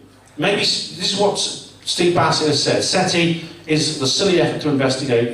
It's the attempt to divert attention away from what really matters, which is that the UFOs the aliens are already here. That's the point. They're on this Earth already. They've reached us. And SETI is distracting that away from us. And I think I can't disagree with that. When you look at the behaviour of Carl Sagan, his promotion of SETI, at the same time as his continuous, mindless discrediting and dismissal of the UFO phenomenon, how the two doing at the same time must mean that it is intended for that effect. However, as there are too many people involved in SETI, which means for it all just to be a cover-up. If we do receive a signal, and indeed when we receive a signal, it might actually have a positive knock-on effect on ufology. Because it will, even though the SETI proponents were saying, finally, we found the signal, this is the only contact we get with aliens ever, it may make the general public look in our direction too, and start asking the very relevant questions that I've asked this evening in this talk. It may get people in the right mindset for a raising of the profile of ufology. I believe that the success of SETI is not necessarily a bad thing. So I look forward to it immensely. Next slide, please, Mike. And if you're really interested, if you love UFOs and you love Area 51 and crash retrievals and Roswell, I mean, you do no better than to buy a copy of the books I've got here this evening. The Roswell trilogy, Roswell Rising, a novel of disclosure. Next slide, Mike. Roswell Revealed, a world after disclosure. And again. Oh, sorry. Right. Next one, please. Sorry, I don't know what that's doing now. Is that it? That's it. All right, and there's the last one, which is Roswell Redeemed, Humanity After Disclosure. These books are fictional, they're just novels, but it's a fictional scenario where I asked the question, what if? What if we were given truth instead of lies? What would happen? I had to think very carefully about that, and I came up with an imaginary scenario, and I think you'll probably, if you enjoy these sort of things you hear about in this group, you'll enjoy those books. They're £10 each, or £15 for two, or £25 for all three. So I hope you'll leave tonight with one, which you'll get signed by me. If you don't, you can get them on Amazon as well, if not. But thank you very much, all of you. It's been good to talk to you this evening. I hope you got something out of it.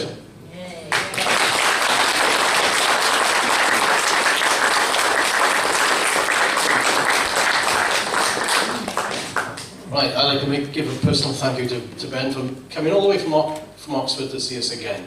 4th time. Amazing. Come anytime, mate. I'll come back anytime you like. Great, yeah, hope you will. And before you go, don't forget to put a little donation in the box. We've got to pay Ben his expenses, so appreciate that.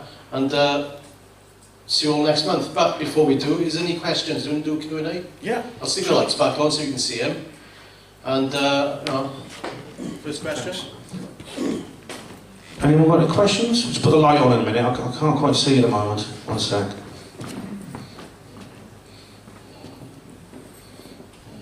What do you think of the Area 51? All right, there's a gentleman over there. Just one moment. Is it you, sir, over there? If you like. Sir, that gentleman there? It's a pity that even if the subject is accurate, and I suspect that it might be, people like Billy Meyer trivialise it, and yet they're extremely popular. And there lies the problem within this whole cultural business. Billy Meyer and lots of other people have made this a religion, and it's not a religion. If it's anything at all, it's a science. And one of the problems is that scientists will not look at religion. No scientist is going to examine Christianity to say whether it's right or wrong, or Buddhism to say whether it's right or wrong. And because this has been made into a religion, they will not look at this subject because it could very well be total nonsense. Well, this is the problem. It's almost like it's become a cargo cult for some people. This is my criticism of, say, the Ethereal Society and the Raelians and these people. I mean, it could be that some people see what they see and that they, in a sense, deify it, which is perhaps a normal human reaction. because we're seeing something that is maybe beyond our current understanding. This was why the cargo cult in the Pacific broke out when they had their first encounter with modern technology. They just thought it was, as Arthur C. Clarke said, any significantly advanced technology is indistinguishable from magic. So yeah, it is a problem there. You have a problem. That's absolutely right. But I like the scientific view of all this, and I wouldn't call myself an atheist, but I do understand the necessity for treating this in a rational, scientific manner. Yeah, I do. I agree. And someone else, gentleman over there, says something about Area 51. Gary? Yeah, I was just going to say what you make of the Area 51 movement that seems to be happening in September. That people now look at that. Storm Area 51, yeah. It's very funny. I mean, the memes that have come out of it are hilarious. But I really hope nobody takes it seriously. I really do, because people will get killed. The actual government have made a statement. They've only made the third statement ever in history about Area 51 in response to this. And they've just warned people not to try. They said they're willing to defend the base. And indeed, running towards the base with your hands behind your back is not the way to do it. It doesn't matter how many people you have. I'm not actually against the concept of a forced invasion of Area 51. In fact, it's a plot device of my book. I mean, there's a scene in my books where that actually happens. I'm not against it. I think that you could describe the Area 51 itself as an enclave of a super government, which in a sense it's lawful to actually invade it. Indeed, the lawyer in the frost suit said, is it really a part of the United States when there's no government oversight of the place? It's just something I was going to suggest, yeah. Because it's an illegal thing and it doesn't belong to the United States. Well, exactly. See, I'd be in favour of an armed invasion of Area 51, but you have to do it. You'd have to have the same amount of firepower. You'd have to have the equal amount of firepower at least to overcome the defences. And telling them when you're going to do it, what date you're going to do it, catch them unawares. But I'm not against the armed invasion of Area 51. I think it would be counted as the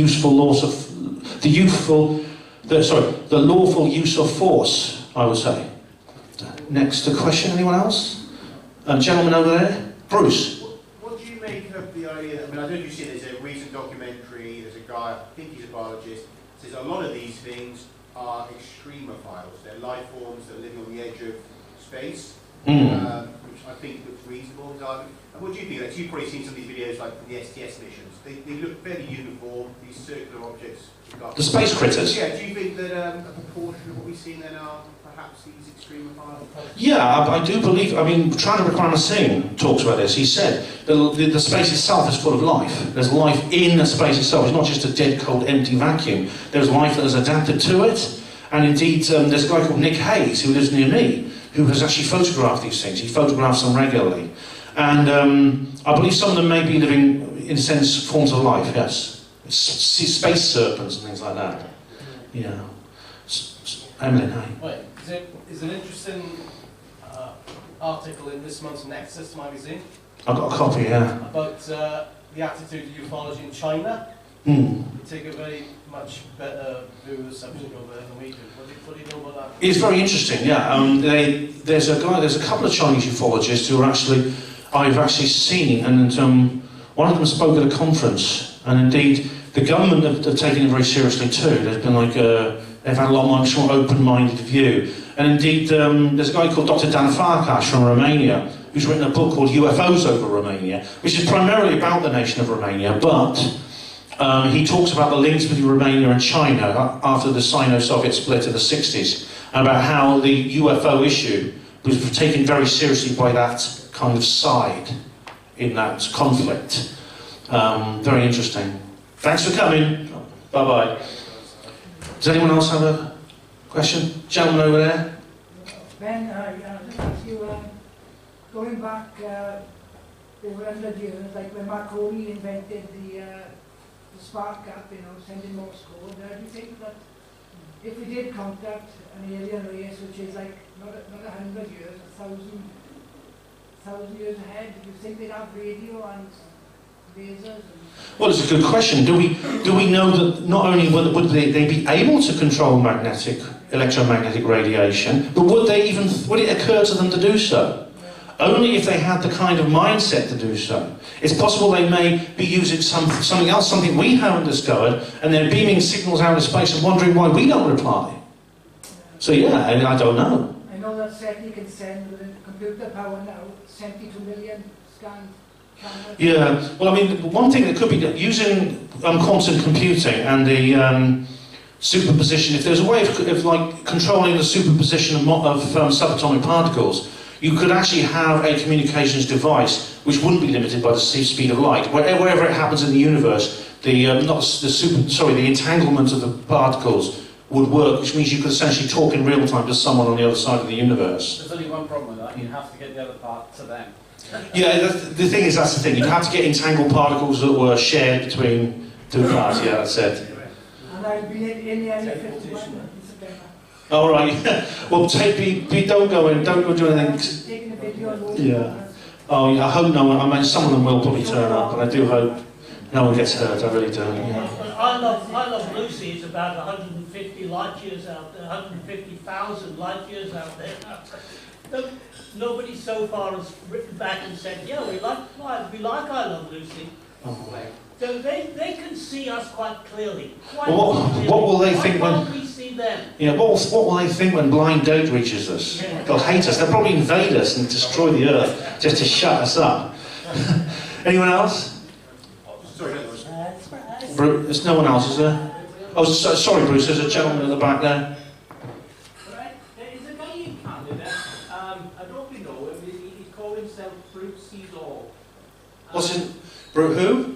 Bruce. It's kind of handled on the computer. It's Bruce Sees All, and he's got a telescope and he's looking at the moon, and he's picking up light structures. He's picking up like bases. And he's even picking up greenery, like grass and things like that. On the moon? On the moon. Oh, right. I know there was this guy who's just died, was it Escamilla? Jose Escamilla, who's just died. He made a video about that. But I've not heard of Bruce Sees All, but I'll check that out. But... Okay. It's a great website, and he's in Canada. Right. See, the moon is very close. I mean, the moon could be seen very easily. It's... I mean, what's on the near side facing the Earth, it's very close. I mean, what's on the dark side, or the far side of the moon, that's 7 million miles of real estate, which is completely invisible from the Earth. It's one of the few places in the universe that's completely invisible from the Earth for a reason other than just sheer distance. And it's right next door to us in cosmic terms. So I reckon I wouldn't be surprised if you're an alien coming down, or even if you have a secret base, that's the place to put it. It's close to the Earth and it can't be seen at all. So, and they just put they put a craft down there. I wonder what they saw. Yeah. Anyone else? Anything to say? I'd like to mention that there are a lot of programs on TV about this stuff. Like Ancient Aliens and the type of things on Blaze Channel, which I've always been watching myself. Consider them well worth a watch. Yeah. Oh, they are, yes. There's some really good programs these days. Including things that have been built that nobody knows how it was done and all that sort of stuff. It's amazing things. Sir? Yeah, I was going to ask you actually, you had one of the crop circles up there was saying something that it was like a disc. That's right, it has a message in it. ASCII code in it? Yeah. Have they decoded that? Or? Yes. I can't remember the exact words, but it's just a few sentences. I can't remember the words, but it's like a message to the Earth from someone or other. There's good out there. Much suffering to come, but don't lose hope. Conduit closing line. Beware the bearers of false information. Yes, it's a very interesting message, and it's all perfect. There's not one slip up in the entire. All the tufts of grass, all the tufts of wheat are in exactly the right place. I had recorded personally, so... Oh right, you did. All right, yeah. There's a lady called Carol Cochran who has decoded many crop circles. I say, maybe interpreted is a better word, because it's not like decoding the ASCII code, and it's open to interpretation. But what she says about crop circles is very interesting. I don't have time to go into details, unfortunately. Anyone else? What I said in Saturday? Oh, Bruce. When anyone went to copy the space station, 45 quid. It transmits 8 watt output, and you can talk to the space station. Oh right, the International Space Station. Yeah, there's only 3 astronauts on board at the moment. So Oh right, well if they want to have a word, put them on speaker. I showed the boys, you know, and this one. Yeah. I can't believe I've got this. Tell them to come to the meeting when they get back to Earth. This is unbelievable. Bruce? Chinese. Yeah. And my friend gave it to me 2 weeks ago. Oh, right. Okay. You know, and he said to me, it's a new version out 3 years on, and this is an old one, but unbelievable. Interesting. The downlink is 145,800 megahertz. That's what it is. They're coming down. We could ask them about the UFOs that they've seen up there. I mean, I wrote to Tim Peake. I sent an open letter to Tim Peake asking. He never got back to me, but he's never said anything about what you see. But they do see things up there. I mean, Samantha Cristoforetti, you know, she said, "Oh my God, what's that?" And the other astronaut said, "Shh, quiet, don't say anything." You know, and then there's other astronauts that have spoken out. Gordon Cooper has talked about what he saw. Bruce, you wanted to say something? Yeah, I was trying to get your thoughts on this. I mean, when we look at the UFO field, you know, which is, you think about 70 years, some things have progressed, a lot hasn't. Do you agree? I think what we need to see is breaking it up into real specialisations. You know, so you've got experts who will look for life forms at the extreme far, experts looking for anomalous energy, experts looking for technological, and starting to break it into a real field of science. Because ufology is such a catch-all, the scientists won't touch it with a barge pole. They can't see where they will fit into it. There's so much put together. What do you think of that? Well, this is why I think the ATIP actually called them UAP, unidentified aerial phenomena. Indeed, we know that the British Ministry of Defence used the same term. And that's because unidentified flying object is so loaded, it's got so much cultural baggage, because it's associated with craziness. Unfairly, but it is still associated. It includes as well, of course, the fact that, you know, if I was super ignorant and I didn't know anything about that, everything's a UFO, isn't it? So, yeah. So obviously that's a problem as well, that we know that it's easy to think, well, what's that? It's a satellite, but some people won't know what a satellite is. I mean, probably, people specialising is probably not a bad idea. If we can get people to specialise, without necessarily getting involved in the general UFO culture. It may be a backdoor route for mainstream scientists to get involved. There's a way for them to come in, because at the moment I can't see how they can access it. Yeah, they can't. No. There's no way. People say, so I know the film you showed, I mean, he was saying, you know, that if there were lots of evidence, we would do, but then if there's no scientists in the field looking at the evidence, how do they get to probably say there's overwhelming evidence? Well, the thing is that the evidence is there, and then they don't look at it because there are profound cultural and psychological reasons why they won't. I mean, for example, Carl Sagan talked about Betty and Barney Hill. He either lied or was misinformed when he said that they're psychologists, so they were suffering for a delusion. I know this is not true because I know Betty Hill's niece, Kathleen Marden. She's written a book with Stanton Friedman called Captured, which I very much recommend. It's rather like The Uninterrupted Journey, which was the early book about the Betty and Barney Hill case. These people they're not the first abductees, they were the first people who spoke openly about being abductees. But they paid a heavy price for it, and they weren't scientists. People who are within the scientific field, their career will really not last. Look at Dr. John Mack. He was almost thrown out of Harvard University. He was a tenured professor, he had a contract. But there was an attempt to get rid of him. He was ostracised by his colleagues. If he walked into a room, they used to walk out. And it was very sad what happened. And very few people have the courage to resist that. Peer pressure is a very, very powerful thing. The need to go along to get along. It's that Japanese phrase, isn't it? Don't be the nail that stands out above the rest. That's the first one that gets hammered. But you had a bit of an issue yourself, didn't you? Very much so, yes. I'm not the only one. I've been at the conference when we talked to there was the Sun journalist. Oh, you were there, were you? Yeah. Oh, God. Yeah. Anyone else? There's a series called Taken. It was done by Spielberg. Yeah, that was very good. And it was the Roswell tale, basically.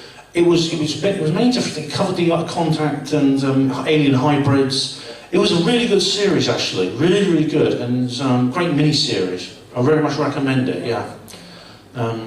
Is anyone else? It's not to be confused with the movie Taken, which is different. Yeah. So, on a completely separate issue, this Friday, 2 minutes to 11, the International Space Station is actually transiting the moon.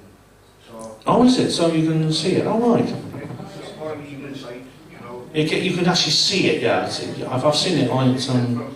For 20 odd minutes when it's in the, you know, pretty low in the sky. Yeah. And if you look at the moon, you can see it. Yeah, it's one of the few times you can actually see it. That's true. Thank you. It's Friday night. Just hope it's a clear skies. Anybody else want to say anything? Anyone else got any questions or comments? Criticisms? Verbal abuse? They did a really excellent job, to be honest. The crop circle which showed the alien face and the message, is that online, you know?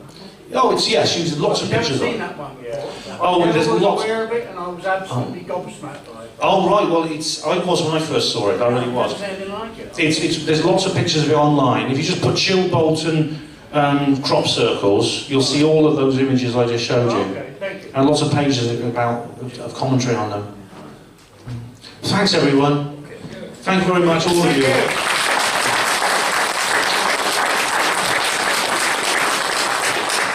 Thank you, Ben, really appreciate it. Emily and myself and Mike did a talk last weekend up in Glastonbury Symposium, and we mentioned while we were there what a great audience we've got here. So thank every one of you for turning up tonight, and please keep it up. Thanks ever so much, really appreciate it. Thank you.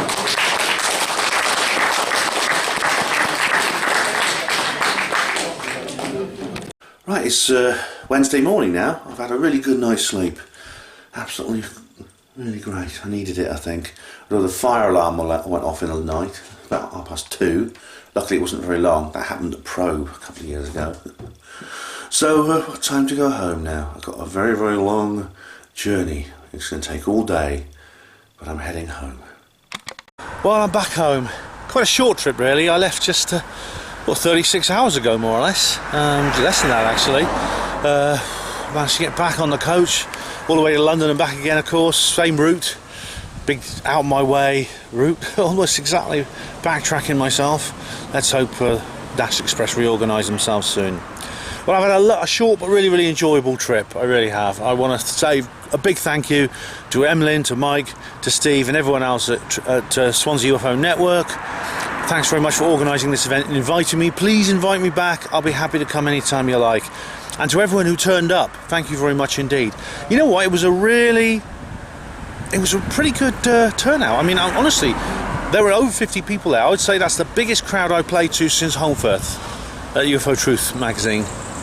Thank you to all those people who turned up. Really appreciate it, and especially those who bought copies of Roswell Rising, Roswell Revealed and Roswell Redeemed. Many thanks. I hope you enjoy those books. Just realised something I realised because I've adapted that talk from the last time I did it. One of the ways I've adapted it, of course, is that Theresa May is no longer Prime Minister. We have Boris Johnson, as I was talking about that on the live stream the other night. He was actually in South Wales that evening. He was actually not far away, actually, from Swansea. And you could have gone and seen him. The people who came along to SUFON could have gone and seen him instead. So I upstaged him. I actually upstaged Boris. That's really something to be proud of, isn't it? So another reason to be really, really thankful for those people who decided to come along and see me instead. And of course, thank you all of you at home on Hapanmo TV for watching. Hospital Porters, Pride and Dignity. Stop the New World Order.